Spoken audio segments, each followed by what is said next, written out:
going, everybody? My name's Parallax Abstraction, and welcome to Retro Flashback, showcasing gaming's roots for a new generation.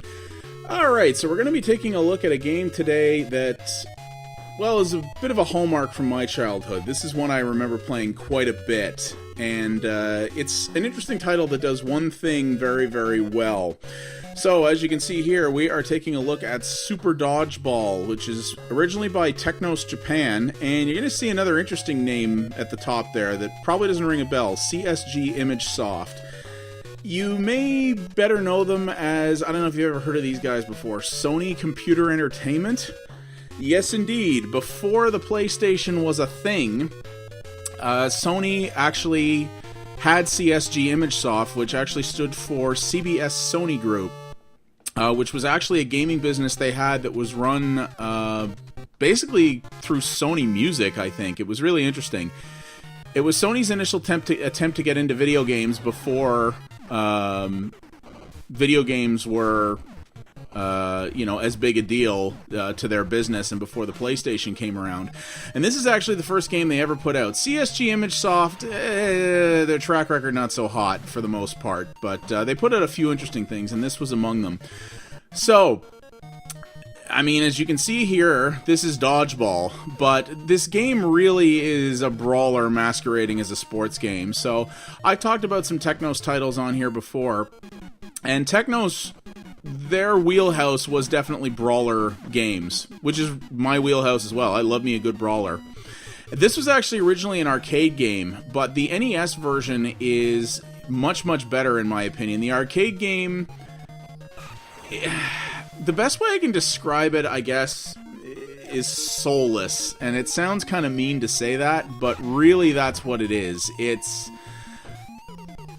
much, much more stripped down than this. Came out, I believe, shortly after Double Dragon did, the original Double Dragon in arcades. And it's the same concept, but it's missing several important bits from this, so I'm going to go over this. So you're seeing here the real... Jeez, that was weird. So the main idea you've got here is you see you've got multiple players on this, multiple players on the screen, all of which have their own life bar, and your goal is very, very simple. It's to beat them with the ball, not screw it up like that. It's to beat them with the ball until they all go down. And they all turn into little angels, which is rather creepy. And then you make them cry, like little babies. And off we go. So that's the basic idea of this. So the controls to this game are actually very, very simple. It's an NES game, so you only got 2 buttons. So, very simply, I'll show you the change position thing after. So it's very simple. You have your throw button. You've got... Okay, when you hit the right button it works. So you got your throw button. The other button can pass to any of your teammates.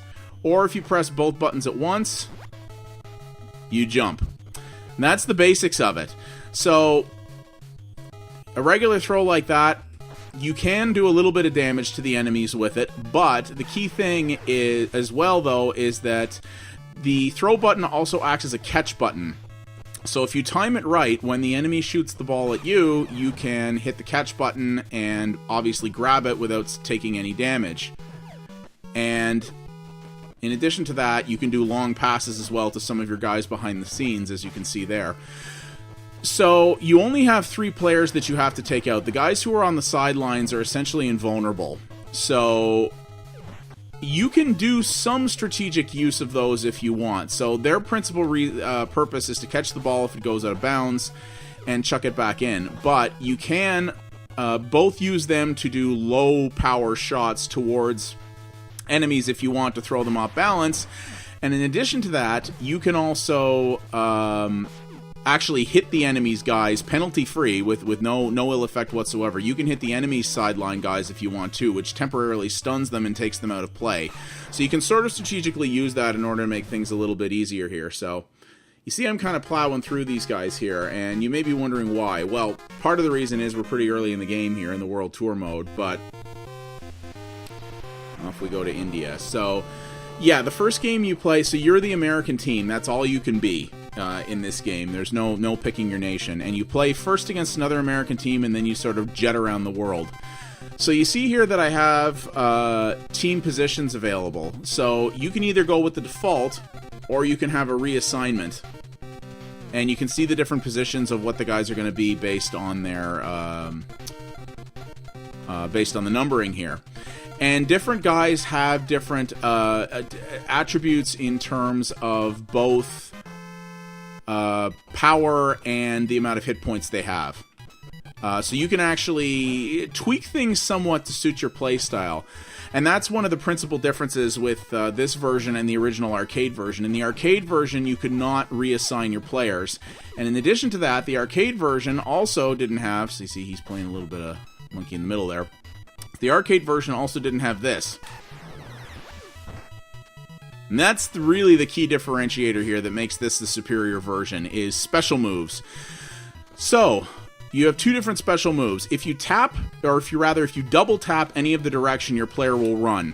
If you get more than 7 steps and tap the attack button properly, you will launch a power shot that if it hits, they can still be caught, but they're harder to catch.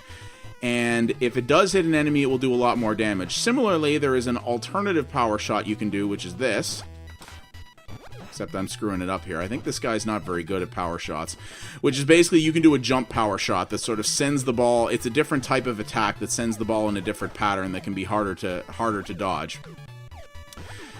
Now, the main thing here, is that, as I said, different enemies have different attributes. So some guys are stronger, some guys... There's a power shot. Some guys can take different strength shots, different things like that. I believe some guys are also better at catching. Now, you're supposed to be able to view full player statistics in this game. You're supposed to help you make better decisions, because that's the thing. You notice when we were picking our teammates there on the screen, we couldn't really see anything about them except for their names. There's supposed to be a way by pressing the select button to view full team stats. I don't remember, even back in the day, that ever worked for me. There must be someone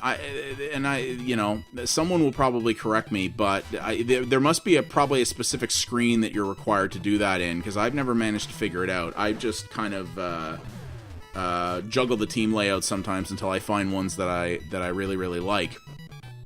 And you've kind of got the basics of it here, so... I said this is a game that's it does one thing very well, and that's really what it is. There is not a lot of game modes to this. There's this mode, which is the World Tour, which basically has you jetting around the world, which is kind of cool because it's there's different enemy variety, and also every stage has its own appearance and its own music. Some of it's a little stereotypical, to put it mildly. Like, after this, you go to Iceland, which is really cool, and there's giant penguins in the background. I'm pretty sure... I've been to Iceland. I'm pretty sure that there aren't actually any penguins there, but whatever. So, you jet around the world, and you basically have to work your way up to the ranks, and then there's a special thing that happens at the end, and your goal is to get through that. And there's 3 different difficulty modes on which you can do that. You can also play this, and this is really how I played a lot of the game. You can play this mode in 2-player, so just straight up versus. You're each going. You're trying to take each other out, so it's you against the player versus you against the AI. The AI in this game isn't too bad, but on higher difficulties, it's extremely cheap, and I dare say it gets an unfair advantage at times. Plus, it's exploitable. I mean, AI on NES games and the like was pretty predictable, and you could easily cheese it if you wanted to. In addition to that, and I will show you this mode after, there is a mode in this game called Beanball, which is actually a lot of fun. It's pretty much... the core rules are the same, except there's no boundaries. So it's a complete free-for-all. There's 6 players on the field, and... There's no teams either. It's last man standing, and there's no boundaries, and it just gets it's crazy chaos, and it's a ton of fun. So you can see here some of the advantage of some of the Indian players is that they are actually not that susceptible to special shots. So you see, I've been taking, like, when I've been hitting some of these guys with my special, I've actually only been doing... Will you stop juggling? I've been hitting them with my special and actually only doing 1 damage to them. So that's not terribly useful. So their defense is very, very high, which makes things a little bit more challenging. And things like that will mix up. There are some arenas in this, like for example, the arena in Iceland, because it's Iceland, of course, is actually made of ice, so your players will slide a fair bit. Aha! Now that one you can't avoid. This is another cool thing, being a brawler, so you see the guys get up there and they make that funny stun face. In addition to that, you can also hit guys when they're down. If a guy is down and one of your sideliners happens to get the ball, you can actually hit a guy for a little bit of extra damage. Not a lot, but a little bit of extra damage while he's down, which will help as well. So yeah, as I was saying, like, Iceland Arena is slippery. There's another arena in, I believe it's Kenya, which is made of sand. So you not only run a little bit slower, I believe you cannot fire special moves, or at least the main running special move. I may be incorrect about that, but I believe that's the arena where you can't do that. So things like that, which are kind of neat. So you see here's the computer showing a little bit more of the strategy that you can do with your sideline guys to be able to juggle things around, and that will become fairly critical for more advanced play of this game. Now, aha, see, there we go, I hit him. His faces are funny. This is, as you can tell, Technos was famous for having a rather distinctive art style in a lot of their games and a lot of their brawlers, especially on the NES. Their guys have this sort of short, stocky look where everybody's short and everybody looks kind of like fat is the best way to describe it, and they make some really funny faces, especially when they're down. They go like, "Ugh!" Which I always find rather endearing. In this game, definitely has their style in it. It's pretty cool. I like it a lot, actually. Technically, this is certainly not the best effort on the NES. Technos, they did some neat stuff on the NES, but this was one of their first games on the platform, if not their first. There was a Double Dragon port to the NES, but it was not made by... Or wait, yes, it was made by them, actually. I take it back. They didn't release it, but it was made by them. And as you can see, the frame rate's pretty cruddy in places. Got him. Hey, we bow and they cry. Technically, this is not their best effort. You'll see that the frame rate is pretty lousy. There is a lot of plane clipping and the like here, right here, for example. So as some people know about the NES, you could not, if you had too many sprites sharing the sort of same horizontal plane on the NES, the lack of video processing and video memory would essentially cause them to sort of blink through each other because it wasn't able to draw them fast enough, and that's a big deal here. There were some games that were better at using trickery to get around that. This one was not very ideal at it. Now, the good thing about it is that even though the frame rate is kind of subpar, the controls and the AI speed match up with it. So this is though the NES had a lot of slowdown and such on it, this was the pseudo advantage of that, is that when the game slowed down, everything else sort of moved in lockstep with it. So it didn't give the enemy an unfair advantage, and the controls still respond properly. So even though, especially when I'm doing a run like that, the frame rate drops to well into the single digits, there's no notable delay on the controls. It feels like when I hit B to launch the ball, it's still launching when I tell it. So you don't have to kind of learn how to play the game and manage the controls with the game running poorly. You don't have to sort of lead your button presses, essentially, which was a problem in some games that people really hated. So they were good about that, at least. And it plays well, despite the fact that it looks like it should be really, really frustrating. It's funny, some Technos games were rather famous for their slowdown, like the original Double Dragon arcade game was absolutely horrendous. It got so slow at times it would drive you crazy. And the arcade version of this game actually runs quite well, but I dare say this version, it doesn't look as sharp, but it looks a little better in many ways, especially art style-wise, and it sounds a lot better, too. The arcade game, I called it soulless, and that's mostly because, I mean, it's competent technically, but like I said, it's missing all the neat stuff that made this really cool. Like, in the arcade, it was just like, yeah, okay, they made a dodgeball game that's kind of like a brawler, sure.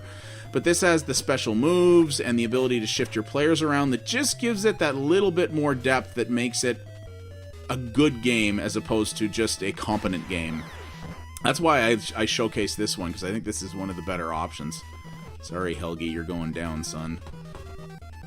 So you're getting the basic idea here. I'm going to switch out and show you guys Beanball after this match, I think. There we go. So this is a rather interesting series, actually. This game has had a number of ports and sequels, but you won't have heard of a lot of them, because a lot of them only came out in Japan, actually. There were multiple ports of this game to the X68000, which was a sort of Japanese-only computer that Sharp made. The PC Engine also got a version of it. Yeah, this is China with that really creepy, like, alien face on the wall. I don't know. I know that's supposed to be their great leader, but man... China's run by aliens? Is that the statement Technos was making here? Because I don't know about that. Yeah, this came out on those platforms. There was actually a version on the PlayStation 2. It was technically an emulation of the arcade game, but it did come out on the PS2 as well in Japan. There was actually a sequel to this on the Neo Geo, of all things, that came out in 1996. It was actually the last game by Technos Japan before they went under.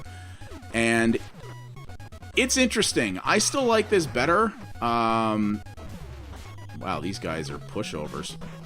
Good night. Okay, we'll show you one more arena. So, yeah, I might show the Neo Geo version at some point. Maybe I'll even do that as the next video. I don't know. We'll see. It retained the spirit, but it was quite a bit different, and it was also brutal, which wasn't terribly fun in some cases. In addition to that, there was a version of this on the Game Boy in Japan, the original Game Boy. So yeah, this is the Kenyan Arena, which I guess this doesn't, at least not with all of my players, it doesn't ban special moves, so. So there was a version on the Game Boy. There was the Neo Geo game. There was a Super Famicom game that came out only in Japan. And after Technos went under, a company called Million, which still exists to this day, which was originally comprised of a bunch of ex-Technos employees, created a version of this game for the Game Boy Advance called Super Dodgeball Advance, which I never played, but was apparently pretty good. In addition to that, an official sequel for the DS came out called Super Dodgeball Brawlers, which I'd actually really like to get my hands on. It was not developed by Million. It was developed by Arc System Works, which is like a Japanese developer known for their really... Wow, that's a crazy special move. Arc System Works is a Japanese developer known for their really, really crazy fighting games. And apparently Brawlers was pretty good, but a lot of people said it's not the same. But I want to try that out at some point as well. And there's been other versions as well. There's a pseudo game in this series for the PC that came out in 2007, I should say. There's also an Xbox 360 version called Downtown Smash Dodgeball, which I've never... I don't know what that is. Maybe that only came out in Japan. I don't remember it here. Maybe it was on Xbox Live Arcade. Maybe I should look that up. If that's out there, I should give that a shot, actually. So, this series has actually been fairly prolific, but principally in Japan. I don't actually know how well this game did at the time. I remember I got a copy of it by trading another NES game to a buddy in elementary school, and I played it a ton. My friends and I really liked it, but this was the only game that Technos Japan actually did with CSG ImageSoft, so maybe that partnership either soured or maybe this didn't sell so well, so they were like, yeah, we don't really want to work with you guys anymore. I'm not sure what happened, to be honest with you. That would be an interesting story, but like I said, Technos, I've said before that Technos was a really interesting company because they focused on brawlers, which is the thing that I like, but they always brought something interesting to the table, and not all of their games were good. Some of their games were actually pretty terrible for the most part, but they made some really neat stuff, and the stuff that they did make was very, very memorable. They actually did make another game that is not really a sequel to this, but it kind of is in a way. They actually made this for Nintendo, which was called Super Spike V-Ball, which was essentially this kind of thing, except a volleyball game. And it was the first game to actually use the I forget the name of it, but it was a multi-tap accessory for the original NES that allowed you to plug in 4 controllers and actually have multiple players that way, which was kind of interesting. I haven't played that game in a long time. I should check that one out someday. So anyway, you get the idea here. So we're gonna switch this back. So as you can see here, I'm actually playing this on the Wii U Virtual Console. Yes, indeed, this game is available on both the Wii U and original Wii Virtual Consoles. So you can actually pick this up and play it if you want, and it's a good bunch of fun, especially if you got a second player to play it with. That's kind of really the way it's made for. But I'm going to quickly show you guys Beanball here. Ah, there's how you get the stats. This is good to know. All the times I played this in the past, no kidding, I played hours and hours of this game with a kid, and I didn't as a kid, and I didn't know this was even there. So yeah, when you're starting your mode off, that's when you press select, and it gives you all your stats, a lot of stats actually. So this is how you can stack your stuff up. Guys, it would have made a lot more sense if you spelled this out in the manual. All the manual says is press select to get player stats. It doesn't say where. Like, that's pretty funny. Okay, so, and as you can see here, it says select players. So when you're in Beanball, you're controlling one guy, which is the guy you see number 1 there.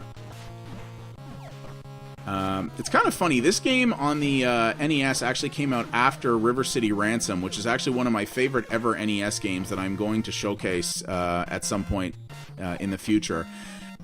And I think this is a bit of an homage to that, because this building in the background looks a lot like the high school from that game, and the music kind of sounds that way too. I wonder if that's true. I bet it is. So as you can see here, this is Beanball, and this is what makes it a lot of fun. As you can see, I'm only controlling one player. I'm not shifting it around. I'm not getting control of whoever I pass to, and there's no boundaries. So you're just... My goal is to take out everyone else on the field. And this game, on anything other than easy, is actually pretty hard, because the nice thing is about it is that unlike a lot of games like this where you'll have, multiple enemies, but they'll always go after you, which makes it feel kind of cheap and not really fair. As you can see, the computer's beaten on itself to a good point here. So you can be strategic about actually staying out of the fight to a certain degree and let the computer sort of wear itself down, and then you can just grab the ball and start going to town if you want. Honestly, I think that's key, because if you get yourself in the fight, the computer will target you a lot, and as you can see, it can wreck you pretty good if you're not careful about it. You do have access to special moves in here.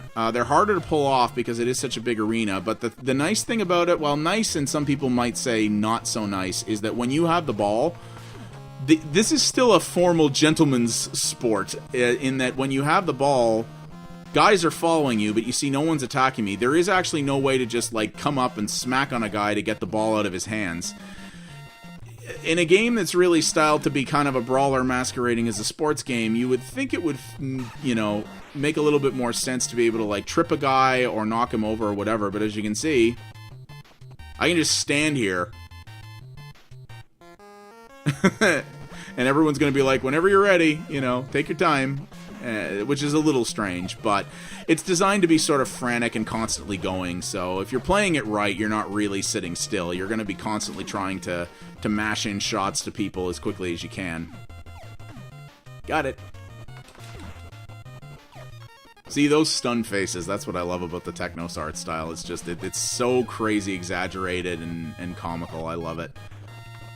So this is sort of the idea. This is definitely a lot more fun with a second player, especially because you can form fragile alliances and things of that nature, which is always cool. But I still like this game. It's good. It's fun on its own, but it could be sort of a good, fun party game if you wanted to do a little round robin with your friends or something like that. It's definitely cool in that way. And there's really not been anything else like this recently. There's been, like I said, there was some recent sort of updates to this game, but they were on portable systems, which is really not the ideal way to play it, at least not multiplayer. And most people said that those didn't retain the same spirit as this, though who's to say? I haven't played those, but I may take a look. I'm going to decide after I record this if I want to do the Neo Geo version next or not, because I think it would be interesting to show sort of the two big editions of this game, the two big well-known ones, and the fact that Super Dodgeball for the Neo Geo was the last game by Technos, which I find very weird, because by the time they made that game, the Neo Geo was already known to be a pretty niche platform. It's weird that Technos would try to limit their audience with the game that they were trying to make their Hail Mary to survive. but it's kind of interesting, that. But yeah, this is a lot of fun, and it's a really good NES game. I don't know if it was like I said, I don't know if I would call this an underappreciated gem or not. I actually have no idea how popular it was back in the day. It was a game from a known team, but it was a new publisher at the time, this being CSG ImageSoft's first game, so I don't know if it actually got a lot of marketing or buzz. But it's fun, and that was weird. And it's just good, dumb fun. And it's, like I said, it's simple. It's not complicated. It's not trying to be. And what it does well. And it really makes good fun of it. And it's easy to get. You got a Wii or a Wii U, you can play this right now. So yeah, the game is Super Dodgeball, developed by Technos Japan Corporation and published by CSG ImageSoft in 1989 for the NES, which is the version we are looking at. There are a number of other versions, principally in Japan, but this is the sort of original. And yeah, you know, good, simple, dumb fun, which is really what a lot of the 8-bit platforms were about for me. And if you like brawlers, this really is one, and it's good fun. My name's Parallax Abstraction. Thank you all very much for watching, and I'll see you next time.